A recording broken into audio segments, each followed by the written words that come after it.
cheer from the rafters? Take for granted? You are a stud? What does it all mean? Hey everyone, welcome aboard! In this video, we are going to learn some English from a TV show. Let's watch it together. It's an interview with Trevor Noah. There you go. Welcome back, buddy. It's always good to see you. We have a lot to talk about. We really First do. of all, the beard. You're looking handsome. Can I just say? No, stop. No, I mean it. It's nice. It's like, I can't grow a beard. Okay, here he said, I can't grow a beard.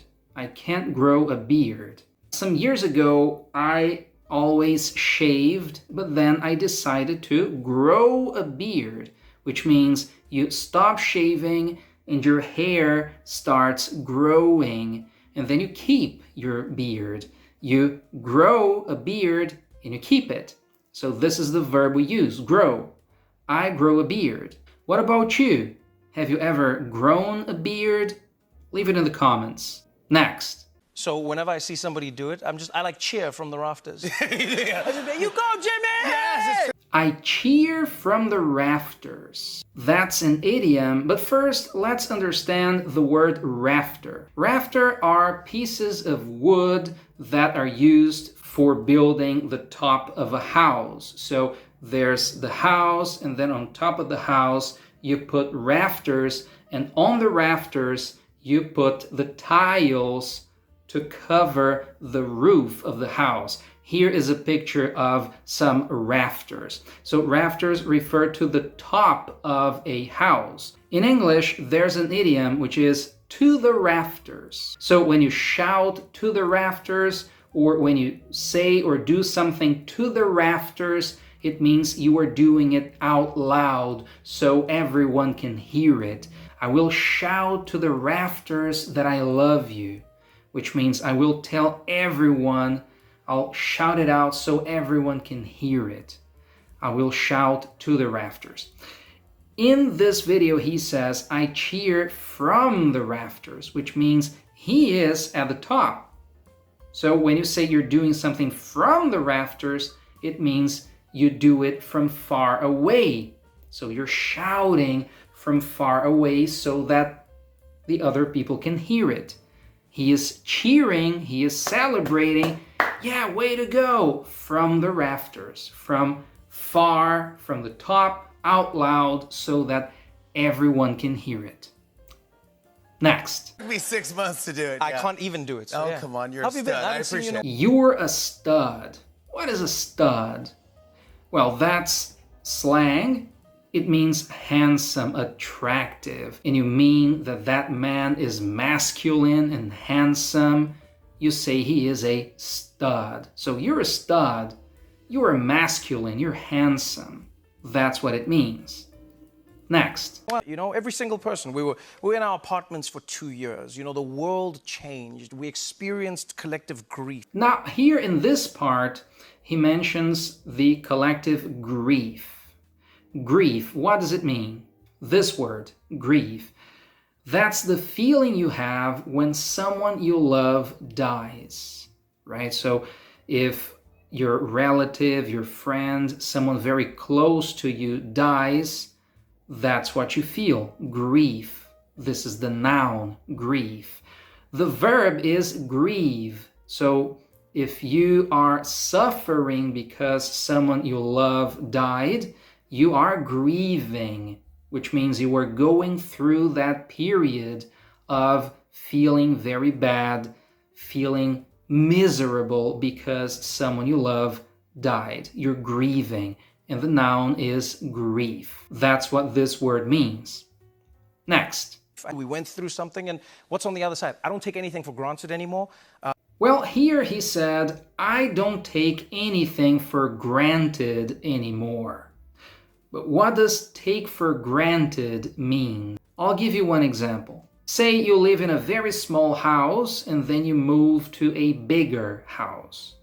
It's more comfortable, it's much better. So at the first moment you feel thankful because you are finally in this bigger place. You have more space, you feel much better, and you are thankful for that. But as time goes by, you start getting used to it And you even forget that now you live in a better house, which means now you take it for granted. It's become a habit, it's become part of your routine. You don't even notice that you are in a better place now. You don't even realize that, well, now I live in a better house. You take it for granted. You don't give it value. You don't give it the deserved value. It could be a new house, it could be a person, it could be anything. If you take something or if you take someone for granted, it means you're not giving that something or that someone the value they deserve. You take them for granted. So if he doesn't take things for granted anymore, it means now he gives value to everything and everyone. Next. I don't believe that life is a given. Now he said, I don't believe life is a given. Life is a given. When you say something is a given, you mean it's something certain to happen. It's something that will certainly happen. I'll give you one example. If you say, it is a given that my favorite team will win, you mean that it is certain, that it is 100% certain that it will happen. Your team will win. It is certain. It is a given. Everyone knows it will surely happen. It's a given. So when he says, I don't believe life is a given, he means that he does not believe that life is a certain thing, which means it may end, it may finish, it's not a given, it's not a certain thing. That's what it means. Next. I'll learn about the culture, I'll do a show based around it. I'm going to get back to doing that. Now here he said, I'm gonna get back to doing that. This is an important expression. When you do something and then you stop doing it, and after a while you start doing it again, you can say you get back to doing it. So say I go to the gym every day and then I stop going for 1 month, 2 months, and then I get back to working out again. I get back to going to the gym again. Get back to plus verb ending in ing. I need to get back to reading every night.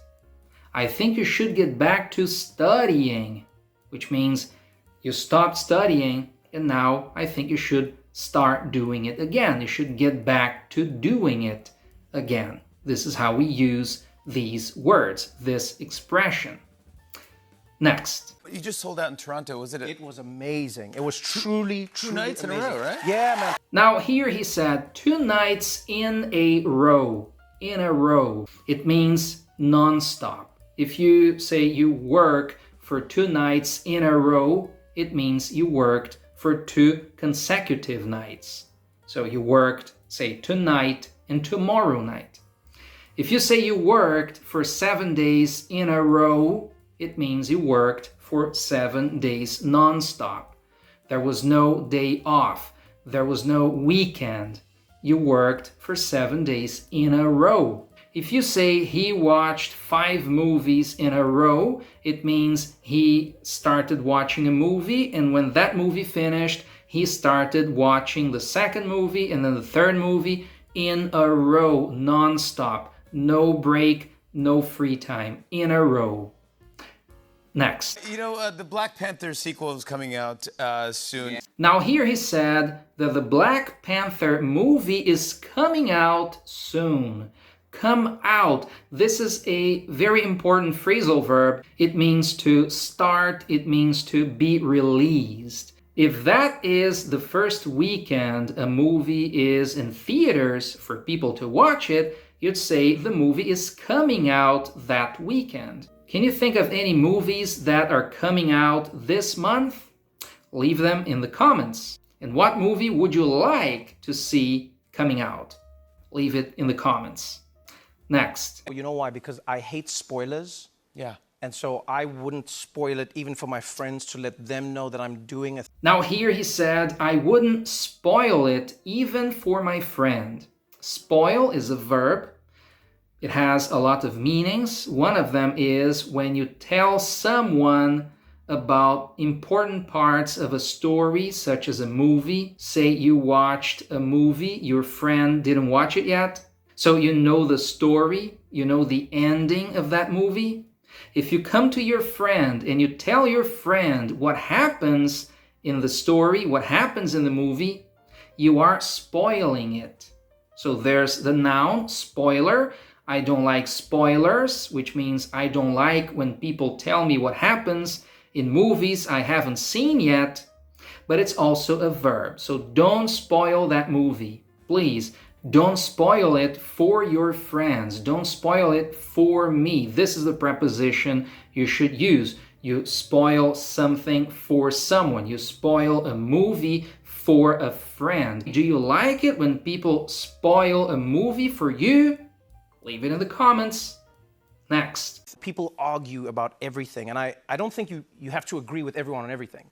Now here he said, I don't think you have to agree with everyone on everything. So this is how we use the verb agree. Agree, it means to have the same opinion, right? If you like apples and I like apples, we agree on that. So when you agree on something. We agree on a topic, or we agree that something is true. And when you agree with someone. So I agree with my friends. I could say that I agree with my friends on that topic. That's it for today. If you want to watch the full interview, the link is in the description of this video. You can go and check it out. If you have any questions, please leave them in the comments. That's all for now. Don't forget to subscribe and also like this video. Thanks. See you next time. Bye.